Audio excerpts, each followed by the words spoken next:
പോർക്യൂപൈൻ അത് ഹാപ്പി. പോർക്യൂപൈനെ കണ്ടപ്പോൾ എൻ്റെ മോൻ ഇത്ര ഹാപ്പി ആയത് അവന് ലാസ്റ്റ് ഇയർ ഫാൻസി ഡ്രസ്സിന് പ്രൈസ് വാങ്ങിക്കൊടുത്തത് ഈ പോർക്യൂപൈനാണ് കേട്ടോ.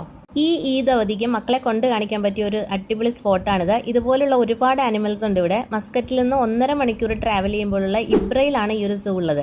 ഗൂഗിൾ മാപ്പിൽ സഫാരി വേൾഡിൻ്റെ ലൊക്കേഷൻ ഉണ്ട്. ഉള്ളിൽ കയറുമ്പോൾ തന്നെ നല്ലൊരു ജംഗിളിൻ്റെ അറ്റ്മോസ്ഫിയറാണ്.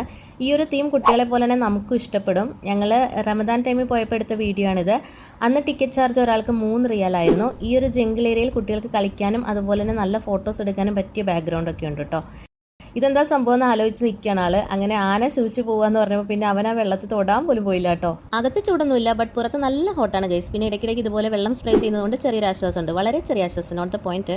ഞങ്ങളുടെ നിർഭാഗ്യം കൊണ്ടാണോ എന്നറിയില്ല, കാട്ടിലെ ജഗജീലികളൊക്കെ ഒട്ടും ആക്റ്റീവ് അല്ലായിരുന്നു. എന്തോ എനിക്കിന്ന് വയ്യ എന്നുള്ള മട്ടിലാണ് എല്ലാവരും, ഒരു എനർജി ഇല്ലാത്ത പോലെ. കണ്ട സിംഹത്തിൻ്റെയൊക്കെ ഒരു കിടപ്പ്. നിങ്ങൾ കണ്ടിട്ട് പോകാൻ, ഞങ്ങൾ റെസ്റ്റ് എടുക്കട്ടെ എന്നുള്ള മട്ടിലാണ്. അങ്ങനെ മുഴുവൻ ചുറ്റി നടന്ന് കണ്ടു. എല്ലാം ഒന്നും ഈ റീലിൽ ഇൻക്ലൂഡ് ചെയ്യാൻ പറ്റില്ല, അത്രയ്ക്കും ഉണ്ട് കേട്ടോ. വീണ്ടും അകത്ത് വന്നു. പിന്നെ അവിടെയായിട്ട് നമുക്ക് കുറച്ച് കഫേസ് ഒക്കെ ഉണ്ട്. ഔട്ട് സൈഡ് ഫുഡ് അലൗഡ് അല്ല, അപ്പോൾ ജ്യൂസ് സ്നാക്സ് ഒക്കെ വേണമെന്നുണ്ടെങ്കിൽ ഇവിടെ നിന്ന് കഴിക്കാം കേട്ടോ. അതിനോട് ചേർന്ന് തന്നെ കുറച്ച് ഇൻഡോർ ഗെയിംസും റൈഡ്സ് ഒക്കെ ഉണ്ടായിരുന്നു. അപ്പോൾ ഇതുവരെ കുട്ടികളെ ആയിട്ട് നിങ്ങളിവിടെ പോയിട്ടില്ലെങ്കിൽ ഈ ഇതിന് തീർച്ചയായിട്ടും പോയി നോക്കുക. അപ്പോൾ thank you so much. By.